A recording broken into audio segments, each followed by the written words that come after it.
Welcome back. This week we're focusing on the thought-provoking question that we think about, are we as recovered as we need to be? And we've mentioned just because we're moving forward doesn't mean we're free, doesn't mean we're flowing at the capacity that we're capable of. And so day by day this week, we're observing ourselves for the presence of 5 specific symptoms that tell a story about where we're at.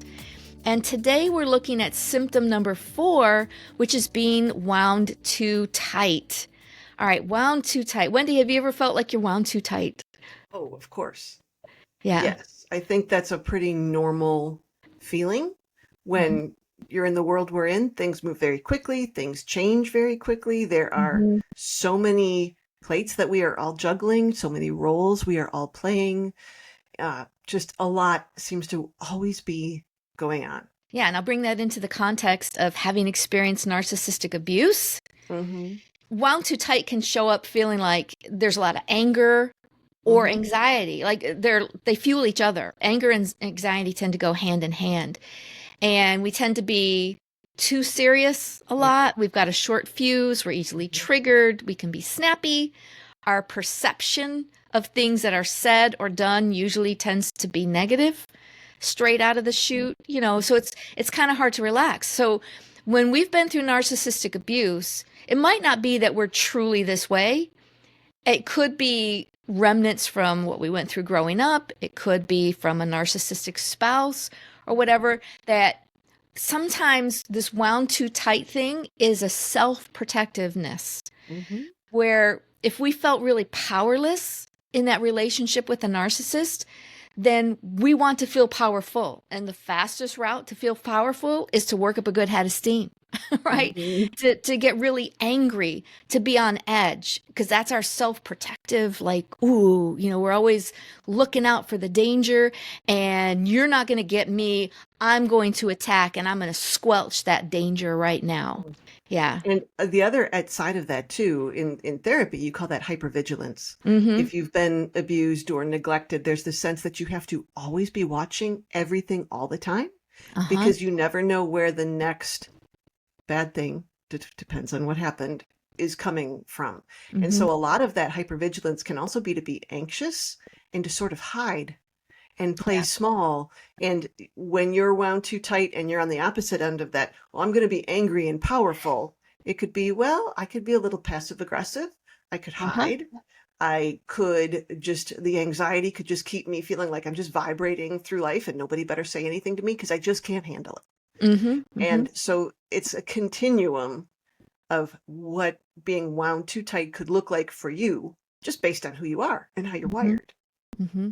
Yeah, it's who you are is not this. No, This is but who not you your are helps you personality. express this. Yeah. It'll run Yeah. through different filters. It'll run through Mm-hmm. different physiologies and ways of thinking, and Uh-huh. it'll present itself differently. But no, you don't have to be always on edge and wound too tight, but and hypervigilant and angry and anxious and back and forth at the drop of a hat, and just not, that last shoe can't drop or you can't handle it. You Right. don't, that's not you. Yeah. This is a symptom of something that is not resolved, Hmm.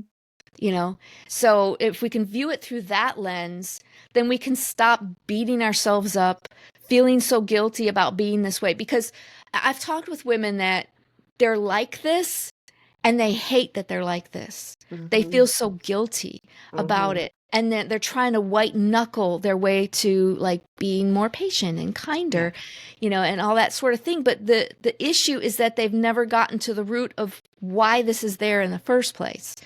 And Wendy, we're both all about getting to the root of this. So Yeah. you're not going through life just trying to willpower it, that it's No, resolved and you can no, because flow freely through your days. I don't know how many people have had a garden or a yard and you pull a weed. If you don't get the root, Yes. it doesn't take very long and that thing comes back. And if you feel like you handled it and you forget to check for a week or a month, that weed is Mm-hmm. big and it's taking over and it's killing all your strawberries or whatever it is you actually want Right. to grow, the fruit you really want. And so you do, in the end, need to get to the roots unless you want to keep like reliving the same issue, the same problem, the same day over and over and over again. And Mm-hmm. eventually you just can't do that anymore. You just get Right. exhausted. Right. And the danger of this is that when we're wound too tight, it can Mhm. become a habitual way of just approaching your life, approaching Yes. relationships, how you Mhm. operate through the day. And sometimes you even say, well, that's just the way I am. That's why we're emphasizing this is not the way you are. Mhm. This is a symptom. And it's showing up because you're viewing everything through that, like we mentioned, that self-protective lens. And it's Mhm. defensive and fearful because you're viewing life as threatening in a Well, lot of and ways. people, this is a Hmm. great way to tell yourself, well, if they can't take me at my worst, they don't deserve me at my best, Right.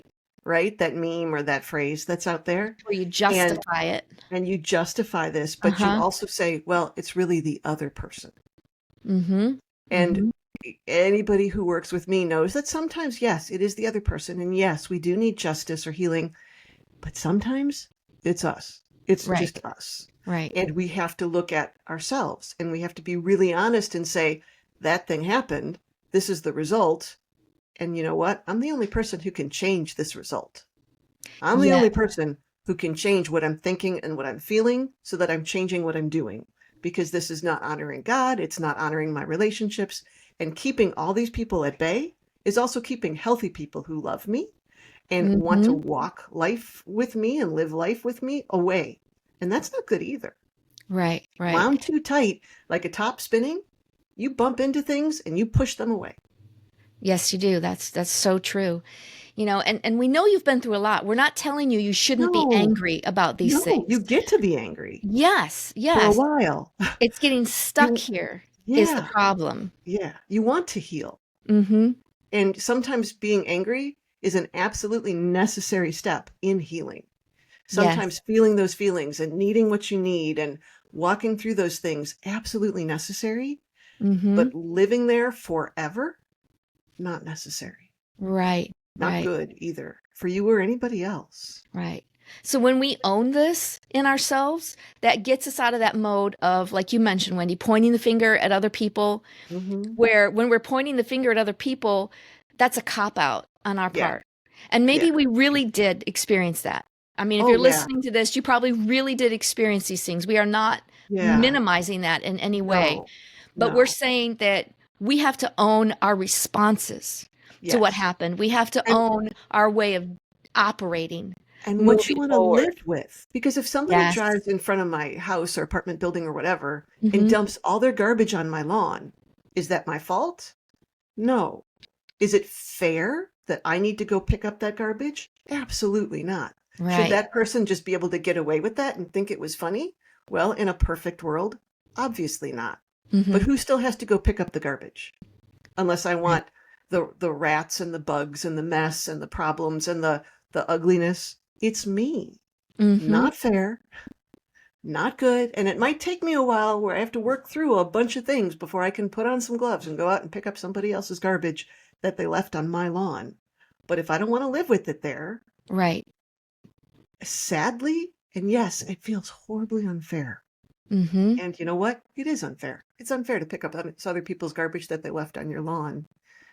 It's still now, as an adult, your job. If That's you don't right. want to live with it, and you don't want to look at it, you don't want to smell it, and you don't want it to affect your day-to-day life. Hmm. And Yeah. I know that can be horrible, and sometimes it's really bad garbage, and sometimes it's really ugly and it's really evil, and But it's not what fair. are options really when you think about it? Your option is you turn and face it, you address it, Hmm. and you put your gloves on and you have your trash can and you're picking it up piece by piece. But as you're picking the garbage up, just to go with your analogy there, Yeah, you start to I can see come green up with some grass. goofy I analogies. know, but they're awesome. I love your analogies. But as we pick up, the pieces of garbage, we start to see the green grass coming Hmm. through. We start to see life Hmm. that's underneath that. And we don't get to that life until we get the garbage off the top of it. And that's our responsibility because our option is that we just live forevermore, that garbage. And the garbage doesn't remain stagnant, it rots Yeah, and it gets worse as yeah. time goes on. And that's Hmm. where we turn into someone who other people don't want to be around us because Yeah. we might not be outright raging at people, but we could be very passive aggressive. We can just make little snips and just little Yeah. Well, thing. think of how Yeah. wound tightly you or wound tight you would be if every time you have to get in your car from your driveway and you drive by that garbage, instead of picking it up, you're just like, oh, it's killing my lawn. You're going to get angrier and Mm-hmm. angrier and more Mm-hmm. frustrated, and it doesn't get better. No, that's right. It's no way to live. It's Mm-mm. it's not the life God has for you, Mm-mm. you know. So what we want you to do right now, like we've been talking about all week, this week Oh, is all about step awareness, one. Yeah, awareness. observation. Yeah. So again, pull out that log, and if something in particular hits you, you might want to even jot a few sentences about it a little bit more because maybe you'll have a light bulb at the moment that goes off. Whatever your thoughts are associated, capture it. But just notice, what patterns do you see? What Mhm. what triggers your short fuse? Is it certain people? Is it certain conversations? Is it certain situations? Like what's the pattern of this? And why is it, or what is it, both of those things, that when you're just moving forward and maybe you think you're fine, maybe you think like, I was in a great mood and then so and so said this and that was it. It just ruined my whole day. Well, what was going on there beneath the surface that caused your perspective and your behavior to turn on a dime? And that's a telltale sign too. If you're dealing with this, is if you can feel like, oh, things are cool, and then just snap and suddenly they're not cool. You know, if there's a fast turnaround in your mood, in your responses, if you're doing knee-jerk responses that you wish you wouldn't have, all these kind of things, but this is what we want you to observe. Okay, so this is a lot. And I know if you're listening to this, if you're seeing yourself in this, please know we are not judging. No. I know I remember when I felt this way, Hmm. and dealing with it. And I've talked with so many people who are dealing with this currently and they're Yeah, struggling with this. So we're not judging you. We just absolutely don't want not. you to be The, stuck the there. garbage is real, and we Uh-huh. agree with you that it's not fair that you have to pick it up and that you've had the consequences of that. We're just saying that if somebody doesn't pick it up, it stays. Right. That's right. We're just being sadly practical.